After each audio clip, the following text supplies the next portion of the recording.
How do immigrant students in the classroom affect the educational outcomes of U.S.-born students? Stay tuned and find out.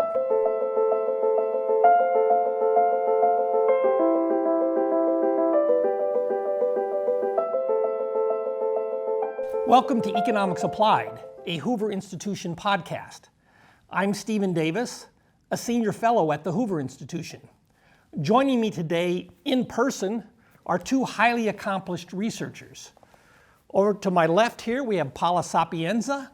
She's a senior fellow at the Hoover Institution, and she co-directs the J.P. Conte Initiative on Immigration at the Hoover Institution. Directly in front of me, we have David Figlio.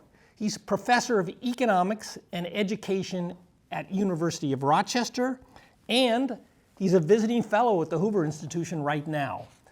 Welcome to both of you. It's great to have you here. Great to be here. Great to be here. So you two are among 5 authors of an article recently published in the Review of Economic Studies. That's one of the top journals in the economics profession. And the goal of your study, as I understand it, is to assess how more or less exposure to immigrant children in the classroom affects the educational performance of U.S.-born students. So many parents, indeed many Americans, worry that the presence of immigrant children in the classroom might detract from the quality of the education or the educational performance of American students. And I think that's a reasonable concern. But as you will explain, if it's not evident already to people listening, it's actually quite challenging to confidently assess how the presence of immigrant children in the classroom affect the performance of U.S.-born students. And your study is going to try to address that question. So we're going to get into the details a bit, but do you want to say more first about just the motivation for your study, what led you to write the study, and what was in your thinking? Yes, thanks, Stephen. It's great to be here. As you said, there is a lot of interest about the impact of immigration on public education, and this is mostly because in some schools there is a high concentration of immigrant children. And on one side, the worry has always been lots of resources going to these incoming immigrant children. Maybe they English as a second language, they don't know the system and so on. And so we need remedial help, and that would take away resources from the US-born students, from the local students. But on the other hand, we had a previous research, similar team, a combination of the authors, where we noted that especially some group of immigrants, and there is differences, we can go into that later, they actually outperform in US schools, controlling for the same socioeconomic status, compared to US-born students. So we wonder whether that additional factors, which is a combination of attitudes, performance, and so forth, could compensate or could So there's concerns that extra resources would flow to the immigrant children, take those resources away from Americans, the U.S.-born children, and that might negatively affect their educational performance. But you're pointing out, as I understand it, that kind of controlling for income and socioeconomic background and so on, immigrant students often perform very well in the classroom. And maybe that might somehow pull up the performance of the American students. That's the idea, or the US-born students? Okay. They also tend to behave, controlling for socioeconomic status better. They have less incidents. So they set a good example. And so maybe there is less disruption in the class. It's not about classroom. Yeah. Okay. So there's these two competing forces that might be at work. And you've already been very clear to point out, but when we will come back to it, of course it depends on the nature of the immigrants we're looking at. And different immigrant groups, different groups of immigrant children might have very different characteristics with respect to their behavioral tendencies, their interest in academic subjects, and so on. So we'll get into the particular setting of your study, but that's basically the landscape, or the reason there's a real question here. Is that, if I got it right? Yeah, and I mean, you know, like one of the things that we were trying to speak to is we're by far not the first people to have studied this question. There have been hundreds and hundreds of papers written on the subject of how do immigrant kids affect native-born kids in the classroom.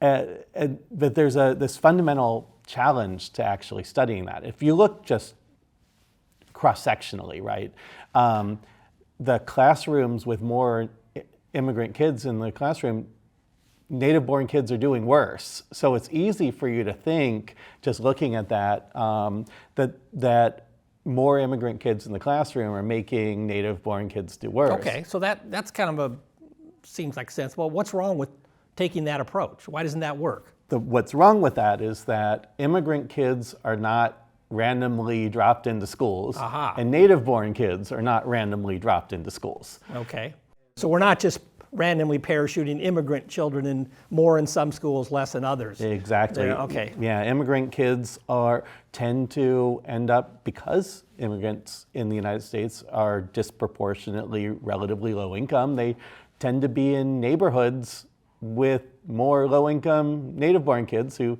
tend to do worse in school. And likewise, native-born families sometimes see more immigrant kids in the neighborhood and decide they want to move to another neighborhood or a different school. Okay, so there's two different things going on, as I understand what you're saying.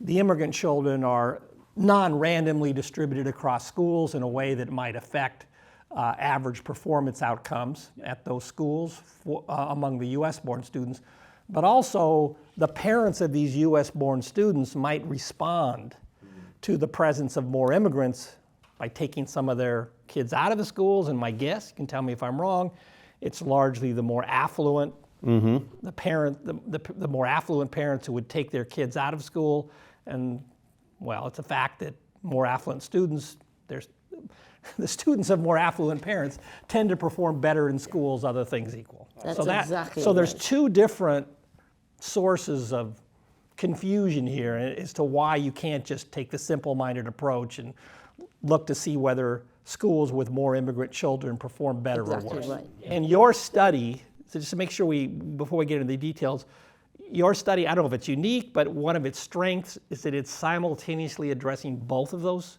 challenges. Is that correct? That's right. That's really the unique feature of our studies. Okay, that's why your study's in a top journal. In a top journal.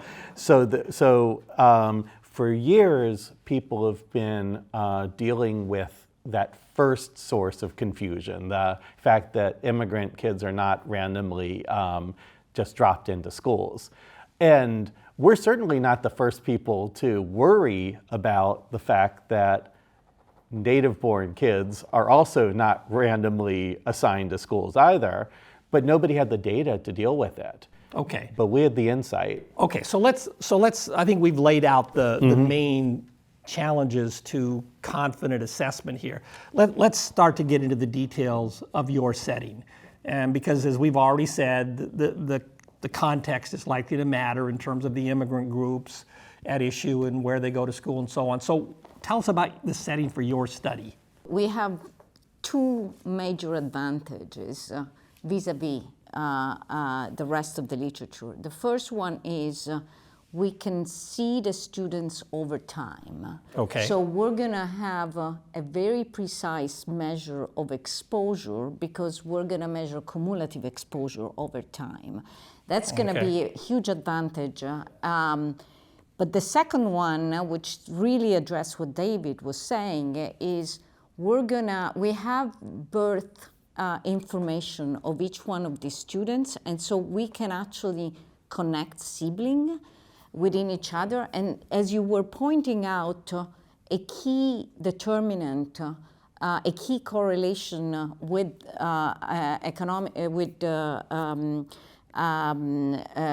performance, academic performance, is socioeconomic status. So by comparing two siblings that come from the same family, same socioeconomic status, but one was exposed to more immigrants over time just because of the flow of immigrants affected one more than the other. By comparing the two of them, we can actually tease out what is really happening in terms of correlation without confounding effect like socioeconomic status Okay. or this phenomenon of white So this is a key part of your empirical design, that you know that families differ in many respects that are probably correlated with the educational performance of children.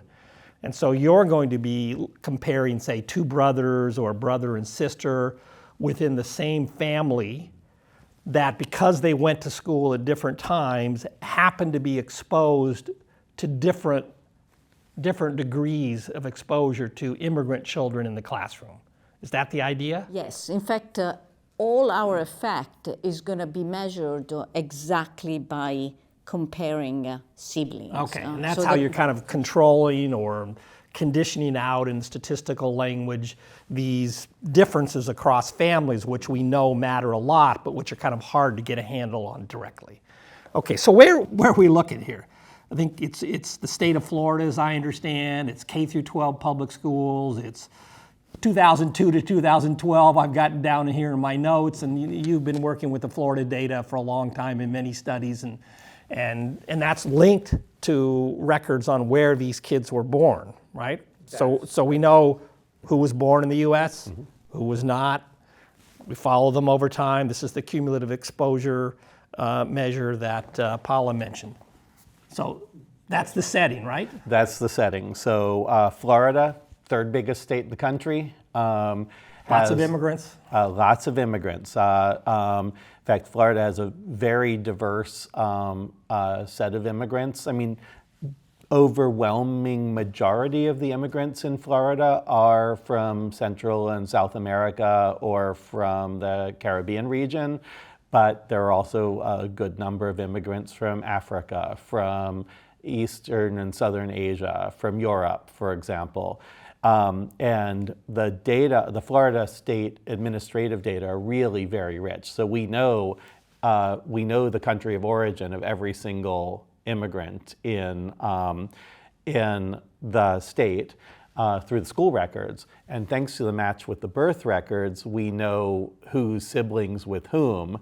So for the US-born children, or I should say the Florida-born children, we can match kids into families as well. Okay, and how should I think about the background of these immigrant children in terms of how affluent they are, whether they have good facility with English language when they come to school, the cultural views of their parents, whether their parents really aspire for them to succeed at school and so on, because as we've already mentioned a couple times before, immigrant groups differ in these respects.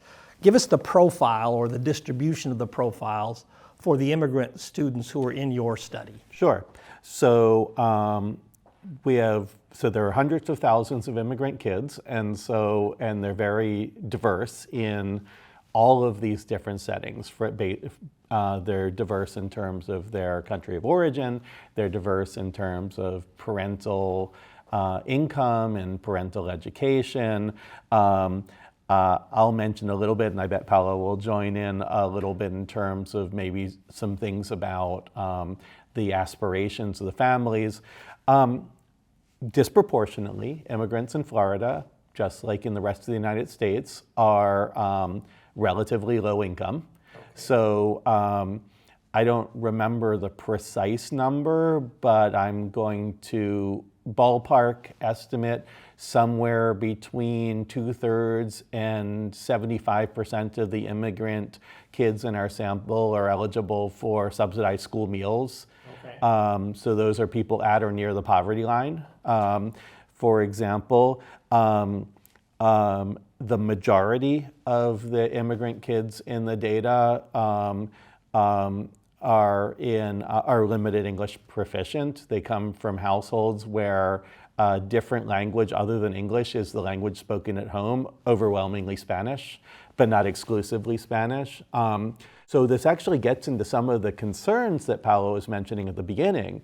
When people are worried about, oh, what's going to happen in classrooms with finite resources, only limited teacher attention, limited amount of money, you have all these kids coming in overwhelmingly low income, overwhelmingly from non-English speaking households, with parents who have limited understanding of the US educational or social systems. You might be worried that these are kids who would ordinarily do pretty poorly in school and maybe bring down the classroom. Okay, so I think that's a key point. So the particular setting you're looking at is not one that has an atypically rich or well-educated set of parents for the immigrant backgrounds. These are exactly the kind of immigrants that give rise to concerns about resources being diverted to immigrant children rather than US-born children. So that's right. an important feature of the setting for your study. Yeah, the only difference, I would say, the biggest difference between Florida and, say, California or Texas is that Florida has a smaller fraction of immigrants from Mexico, for example, than California and Texas do. But in terms of things like language proficiency, socioeconomic status, there's not large differences between. Okay. Say, But you don't want to imagine, since we are here in the Silicon Valley, the average public school in Palo Alto that has a lot of immigrants, but not from the same background. Children of people here on H-1B visas to work for tech firms. That's not That's not our the target. predominant immigrant child in your study. That's Okay. correct. I think as I think about your study and how it relates to concerns about immigration, I think there's one other important aspect of your setting that is important to emphasize, and that is your study and your setting. And this is not a criticism, this is just an observation. It is not, and you can tell me if I've got it wrong, but it's not designed to assess the impact of a sudden large influx of immigration and immigrant children on the school system. Rather, you're looking at a more stable situation, but when you look across school districts and across classrooms, there's wide variation in exposure to immigrant children. So have I got that right? Yeah, you're right. I mean, we have variation over time, but don't think about jumps. We have a lot of cross-sectional variation. We have some schools with 60% immigrants and then we have a lot of variation, but we don't have, with some exception, I think David studied refugees specifically, like resettlement of refugees, and there the result could be certainly different. And maybe And David. We think about what's happened in the United States in the last 4 years. It can certainly happen that certain school districts get overwhelmed with an influx, an often unanticipated influx of immigrant children. That's not the setting here. And again, that's not a criticism because your paper is speaking to the question, well, over the longer term, if we have, say, twice as many immigrants in a controlled flow or half as many as we've had in the past, how might we affect that to affect the performance of US-born children? That's how I think of your study. I think I agree with one small caveat. So it's absolutely the case that this is not a setting where there's massive influx. However, the cross-sibling comparison that we're doing means that just for dumb luck, right, it could be that a third grade has 30% of the students in the third grade happen to be foreign-born, and 10% of the kids in the fourth grade happen to be foreign-born. And that type of comparison actually happens surprisingly frequently. And so you could imagine a case in which a third grade is actually disproportionately overwhelmed with immigrant I kids. take that point. I guess what I'm trying to point out is the TV image of a school that is suddenly doubled in size and it has a bunch of temporary shelters on the outside where kids are learning. That's not the setting here. That's okay? And so we should keep that in mind as we think about the study. So well let's come to you've given us the basic idea behind your empirical design, but maybe you want to flesh that out more. Maybe you just want to jump into what you found. What did you find? So we look at, remember, at the effect on academic performance of US born as a function of the cumulative exposure over time from the time they enter the school, typically kindergarten, to the time we're observing. So think about a fourth grader. We're going to look at how much exposure this fourth grader had from the time entered in school, in kindergarten to fourth grade, and compare this academic performance to the academic performance controlling for the grade and the year of his or her sibling at the time,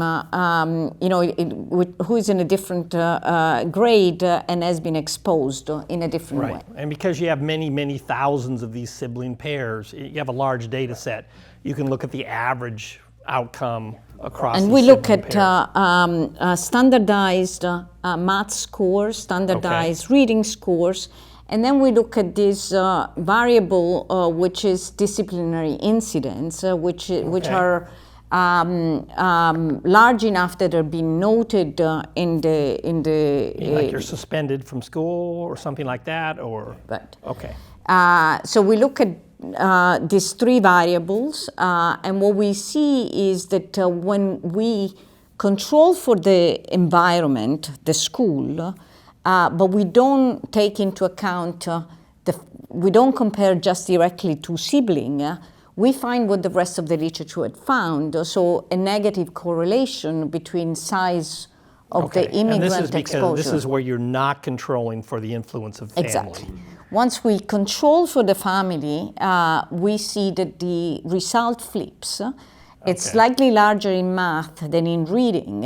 It flips in meaning what exactly? It becomes the correlation between the size of the exposure to the cumulative exposure to immigrants and the academic performance is going to become positive. So more. Okay, so it looks like the immigrant children are actually pulling up the performance of the American children in the same classroom. Yeah, we're a little bit more cautious, and we call it a correlation. We haven't proven the causation.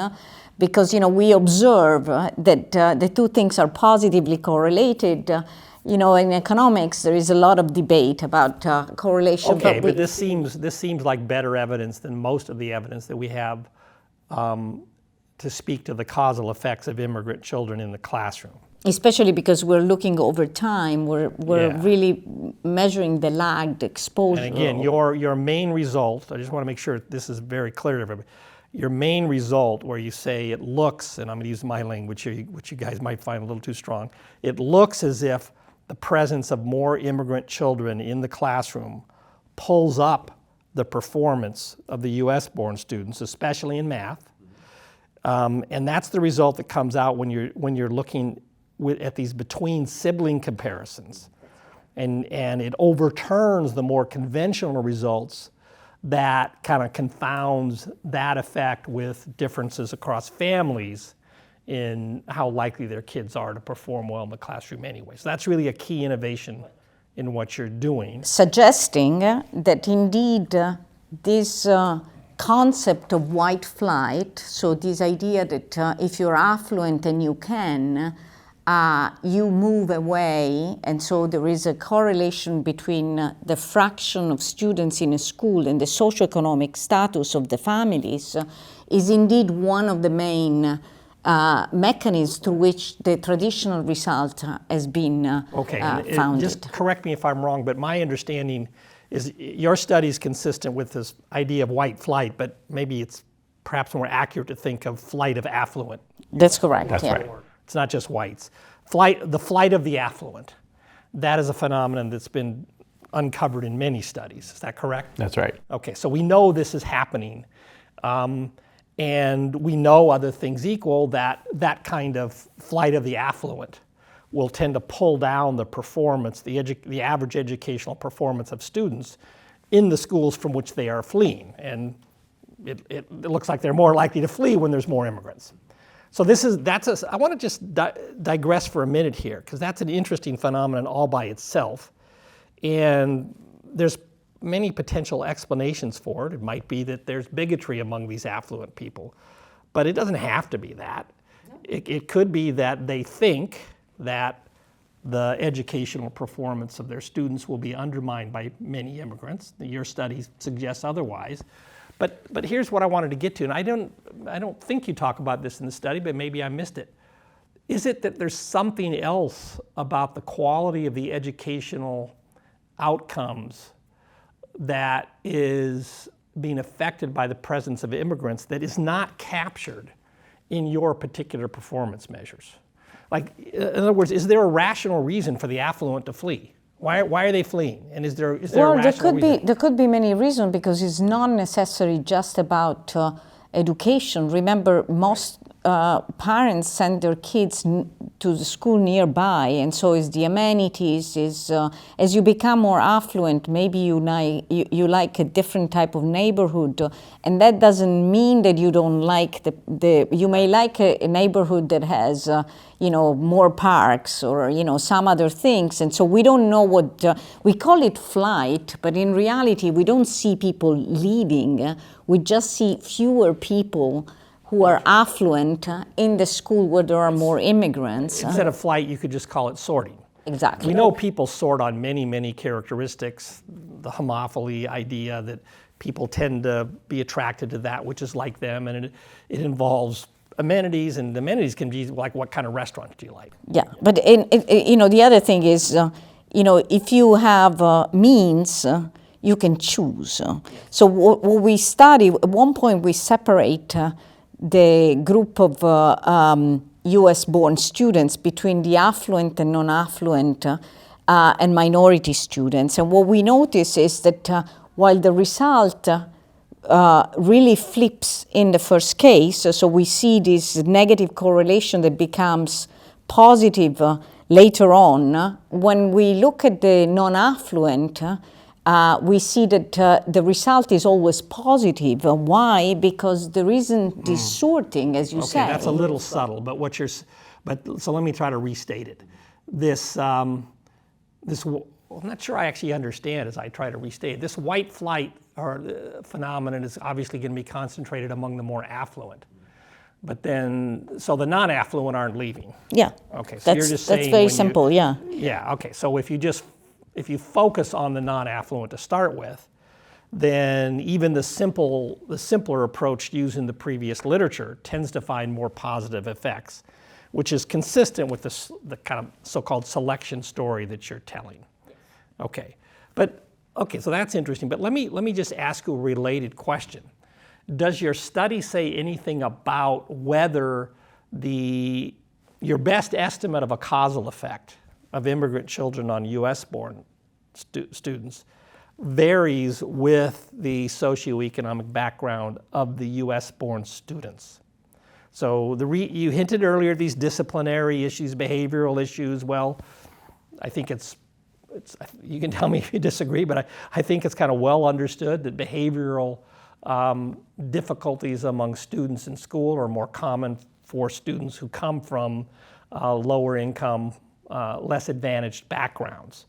And so you might think they would especially benefit from being exposed to well-behaved immigrant groups. Does that come out of your study, or can you speak to that? Absolutely. So in fact, we do stratify our U.S.-born families along two different dimensions. So we look racial dimension, so minority versus non-minority, and then also comparatively affluent to comparatively less affluent native-born families, or students from families that are relatively affluent or relatively less affluent. And we find, importantly, we always find positive positive or at least non-negative relationships between more immigrant exposure and U.S.-born kids' test scores and behavior, even for the affluent families and for the white families, for example. But our results are particularly pronounced and positive for exactly the groups of students that you just suggested, Steve. The students who are in schools that tend to be have bigger behavioral challenges, for example. Twice as large. Twice as large. Okay, big difference. So I mean, in simple terms, again, maybe you won't be comfortable with this summary, but in simple terms, the segments of American families, the types of American families for which behavioral issues are most pronounced, disciplinary infractions in school and showing up as disciplinary infractions in school. It's those discipline-challenged students that seem to benefit most from exposure to the immigrant children, and maybe because the immigrant children on average are better behaved. Yeah. Is that a fair summary? Yeah, we actually try to look at the mechanism. So we can go, the reason we can look at them later, but your summary is perfect. The question is why? Why? And so we try to look at several mechanisms, and one of them is looking at absolute performance of these immigrants. So the question is it because more immigrants, maybe is correlated with higher absolute performance of the immigrant groups? The answer is not, by the way. Is not the case. We see, when we try to measure we add absolute performance and see what the correlation is with the performance of the US born, it's always positive for every group. Okay. But our measure of the presence of immigrants remains significant, mostly for the non-affluent and the minority kids. So that absolute performance doesn't seem to explain. Relative performance is an interesting one. You seem to be going into that direction that we spend a lot of time thinking about that. So and this is complicated from an econometric point of view, but let me give you a very simple... Tell me what you mean by relative performance. Yeah, so let me give you a simple way. Think about, we divide the schools in 4 groups. Think about the schools where there is a predominantly non-affluent kids and affluent one. For the moment, let's think about these 2 groups. And let's look at the characteristics of the immigrants in these 2 schools. And how do they compare with the average performance of the kids in those schools? And interesting, remember what David said early on, also the immigrants self-select, right? So it's possible that immigrants are different going to these schools depending on where they are. And so what we find is that in the schools that are predominantly dominated by non-affluent kids, when you compare the average non-affluent kids with the immigrants, the one that they are facing, the immigrants do better in test scores and in discipline, along the disciplinary incident measure. And that could be one of the reasons. So it's relatively speaking, is not the case that immigrants are overperforming all the US-born students, but maybe they pull up the students that are less performing than them. When we look at the affluent and we make the same comparison, typically the affluent US-born students are always overperforming vis-a-vis the immigrants, okay? So, and those are the ones that are not affected that much positively, but not affected negatively. So it's not a clear relationship. It's a somewhat complicated story, but as I understand it, if you put a bunch of immigrants into a mostly affluent school, first those immigrants might be more affluent than the average immigrants. they don't end up outperforming the affluent US-born students. So there's not like this higher bar being set or this example that you hadn't achieved before. But when you put a bunch of immigrant students, even poor immigrant students, into a less affluent school with a lot of less affluent US-born students, the immigrants perform very well. Presumably the US-born students or their parents see that and they say, well, you know, maybe there's room to do better here. So there's one, again, I realize your study isn't dispositive on exactly why, but one possibility is you just see by example. One other possibility is that there are fewer disciplinary incidents because there is many Right, more yes. immigrants, and the teacher can teach better. I mean, Yes, this could be a I simple sympathize one. with that. I spent some years in schools with a fair number of discipline-challenged classmates, and that they were extremely disruptive to the classroom. So that resonates with my own personal experience. But I wanted to ask you about a different issue. So we've talked about there's definitely some evidence in your study of different effects across US-born students who are more versus less affluent. It's the less affluent one who are most positively affected by the immigrant groups. But going back to something we said earlier, the immigrant groups themselves can also differ a lot. Do you have the capacity in your study to measure, to say, look at the intensity of parental aspirations for educational achievement among students? That's something that differs across cultures, across ethnicities and nationalities.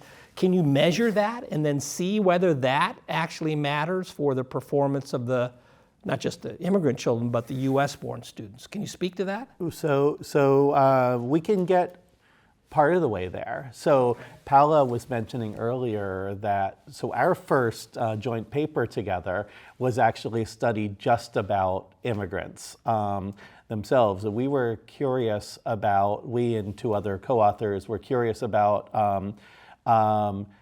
cultural differences across countries. And so there are scholars who have characterized different countries based on the level of long-term orientation of Long-term orientation, okay, that's a good way to say it. which is getting kind of like what you were describing. So our first paper together that was published in American Economics Journal Economic Policy showed that immigrant kids in Florida from cultures of origin with higher long-term orientation did better in the classroom. Turns out that, again, as Paula mentioned, this doesn't explain everything, but it does explain a portion of our findings that if you have more peers, if you're a native US-born kid with more immigrant peers from higher long-term orientation cultures, you do better than if you had more immigrant peers from lower long-term orientation cultures. So that is a smoking gun towards what this resonates with common sense. Actually, it's even a bit like, if we divide between the median long-term orientation and the below, the one that have, the immigrants, the fraction of immigrants that have low long-term orientation, they have zero effect. So it's actually, so this is a hint that, and remember, we are at Stanford. This is the famous story with the marshmallow. Maybe it's yes. like. So how long? In that study, what they did, they said, okay, how long the kids can wait for the immediate reward, and they correlated later on with activity. You're going beyond the marshmallow study says, as I recall, kids who demonstrate greater capacity to wait for gratification do better over the longer term. And you're saying now, or at least your evidence suggests, that it's better for your kid to be in a classroom with lots of other kids who can wait to eat the marshmallow. Right? Yeah. And I think most parents will say, well, duh, of course, I want my kid to be with other kids who have good habits.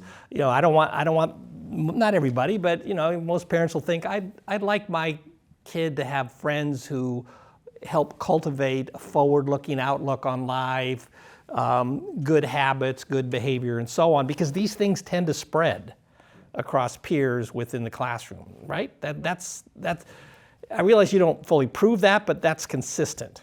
And I think it is, it's also relevant to thinking about immigration policy in the United States. When we think about, there's concern about, of course, there's obvious concerns about we don't want to allow criminal elements to enter the United States. Some people have concerns about low-income people entering the United States and pulling down employment and wage opportunities for US-born students. But one of the things I take from your studies is, well, first, immigrant students have some behavioral characteristics that have positive spillovers on US-born students, and that's beneficial to society. But also, when we think about what makes for an immigrant who's likely to have positive effects on US society, we shouldn't just be looking at income. We should be looking at these things like long-term orientation and whether that's something they want to cultivate in their children and whether that will affect the attitudes and behaviors and outcomes of US-born children. Yeah, to some extent, this result is consistent with the work of Abraminsi and Bunstan that looked at the second generation immigrants and why they do much better controlling for initial conditions than the US born. And so maybe there is this grit. And of course, one of the key things that we need always to take into account is that typically immigrants are selected as well, right? Like, just we should not ignore that. Like, they've decided to do a long journey, sometimes a very long one, with some uncertainty, they uproot themselves.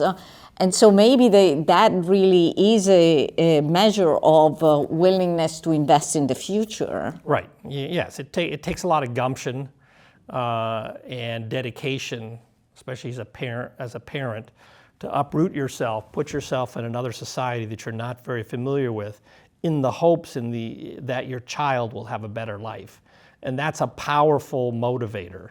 And I agree with you fully. We should think about that when we're thinking about, well, who are the people who want to come here and which ones do we want? This transmission to the children must be really powerful because the kids observe their parents going through these, sometimes sacrificing, and so maybe they get something out of it. I mean, we hope. That's an old story about the immigrant child feeling guilt about the sacrifice their parents made, and by gosh, I've got to succeed. I've got to apply myself because, my parents did a lot for me. I need to show them some reward. David, you want to? And it is important to note too, and this actually gets to this other paper of mine with one of our co-authors, Umut Ozek, that was actually looking at this influx of Haitian refugees into Florida too. Even in the paper we're talking about today, where we think about immigrants from very low long-term orientation cultures, as well as then Haitian earthquake-induced migrants. We never, in that paper with Umut, about the Haitian migrants, in this paper, we never find anything negative. So it's only a matter of degree of going from 0 to positive estimated relationships with. So even going back to the earlier point about immigrants are selected, even the Haitian immigrants, you're not getting a random sample of Haitians. You're getting the ones who had sufficient motivation and push and pull that they actually got here. And it's not so easy if you're a poor Haitian to do that. Precisely. And okay, so I think that's an important thing to keep in mind about immigrants and why, by the way, these kind of actual changes we're looking at in the flow of immigrants into the United States, we're talking about that's kind of marginal changes in some sense within the scope of the data we have. It doesn't necessarily say it would be a good thing to allow anyone to come to the United States, because there might be a very different selection process for that case, for those people. So are there other things you want to say about how I should think about the larger lessons of your study for U.S. immigration policy? Is there more you want to say on that question? I'm inviting you now to tell us what are the broader messages? We've talked about some of them already, but are there additional broad messages? One important broad message is when you allow immigrants to come in and you want to measure their contribution, to some extent, family is very, very important. And so to some extent is, just we often hear is, but are they positive net contributor and so on? And longitudinal research should allow us to think about what is not just the first generation, but also the second generation, because often the second generation is the one that really contributes enormously to society. Yeah, you made that point a couple of times, and I agree with it, and I want to reinforce it. You see this, for example, among inventors. We have a lot of immigrant inventors, but we also have a lot of second-generation immigrants who are very much overrepresented among people who have patents, people who go into STEM fields, who we think, based on a number of studies, contribute disproportionately to the economic and social success of the United States. And I think that's a really important message to keep in mind. And just to put my own cards on the table, I think it's one of the sources of American greatness, if we can use that term, over many, many decades, even centuries now, is this positive selection of people who really have a strong desire through their own efforts and through their children to contribute to society and to advance upward mobility. It's that immigration refueling which has played a big role in the success of the United States, in my judgment. I'll add one more thing to underscore, which is that language is not as important as I think many people may think or fear, right? For one thing, immigrant kids learn English very rapidly. Right. But even when you're looking at immigrant kids in the classroom who come from homes, say Spanish or Mandarin is the only language spoken, and who come to the United States and they themselves don't speak any English yet, there's not this negative spillover. It's amazing how quickly kids can pick up language, and it's amazing how easily kids can communicate with one another. So that's, I guess, the other thing I'd like to underscore is I'll echo your American greatness point here. The English language and American English is extraordinary in terms of how we absorb all sorts of concepts and ideas and words from all different types of cultures. And this is something I think it's nice to underscore here as well. Okay. I think this is a good note to end it on. I want to thank you both very much for the paper you wrote. I enjoyed reading it and for a great conversation. Thank you, Steve. And I will see you around in the hallways. Thanks, Steve. Okay, thanks so much.